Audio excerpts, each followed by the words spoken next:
The rise and fall of the Roman Empire is a monumental tale that spans centuries, encompassing the heights of human achievement and the depths of decline. From its humble beginnings as a small settlement on the banks of the Tiber River to its sprawling dominion that stretched across 3 continents, the Roman Empire left an indelible mark on the course of history. The story of Rome's ascent begins in the 8th century BCE when a collection of villages coalesced into a city-state known as Rome. Over time, Rome evolved into a republic, governed by elected officials and guided by a complex system of checks and balances. The early Romans were a hardy, agrarian people, whose values of discipline, frugality, and military prowess would become the bedrock of their civilization. The Roman Republic's expansion across the Italian peninsula was marked by a series of wars known as the Roman conquest of Italy. Through a combination of diplomacy, military strategy, and sheer determination, Rome emerged victorious, assimilating conquered peoples into its growing empire. The Punic Wars against Carthage were a turning point in Rome's rise to prominence. Fought in 3 separate conflicts between 264 and 146 BCE, the Punic Wars saw Rome clash with its great rival, Carthage, for control of the western Mediterranean.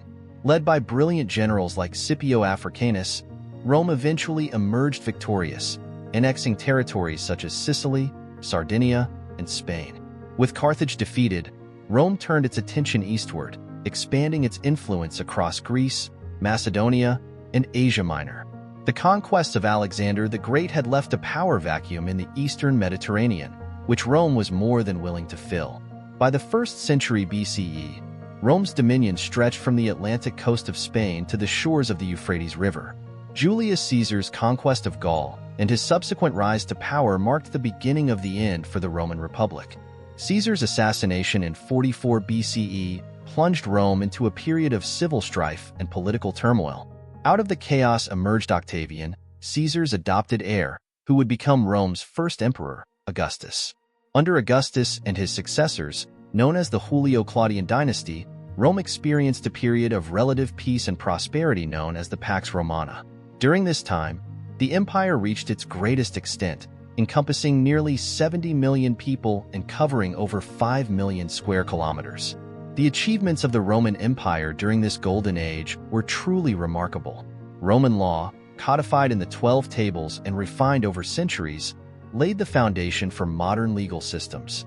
The Roman system of governance, with its emphasis on representative democracy and administrative efficiency, influenced political thought for centuries to come.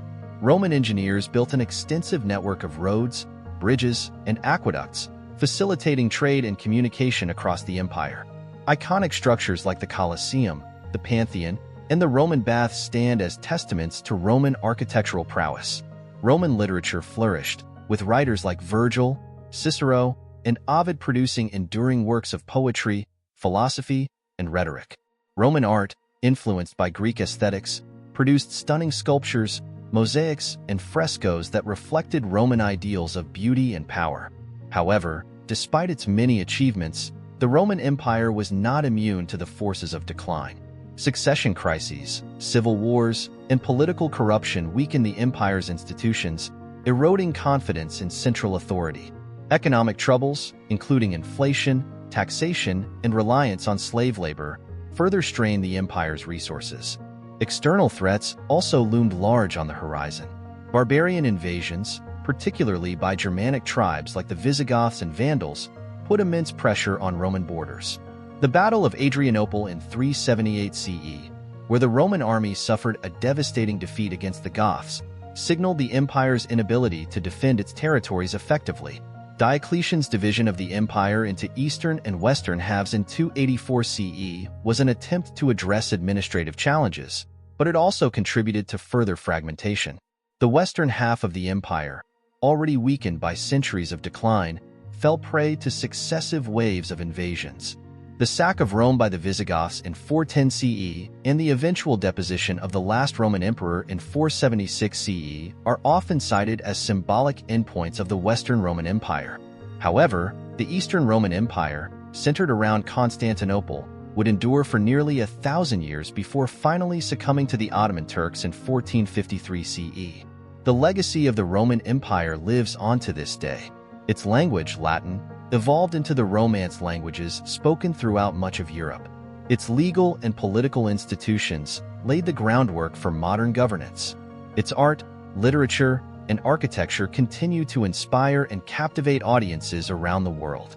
The rise and fall of the Roman Empire serve as a cautionary tale and a source of inspiration. It reminds us of the fragility of power and the importance of adaptability in the face of change. The story of Rome is not just the story of an ancient civilization. It is the story of humanity itself, with all its triumphs and tragedies, its strengths and weaknesses, writ large upon the canvas of history.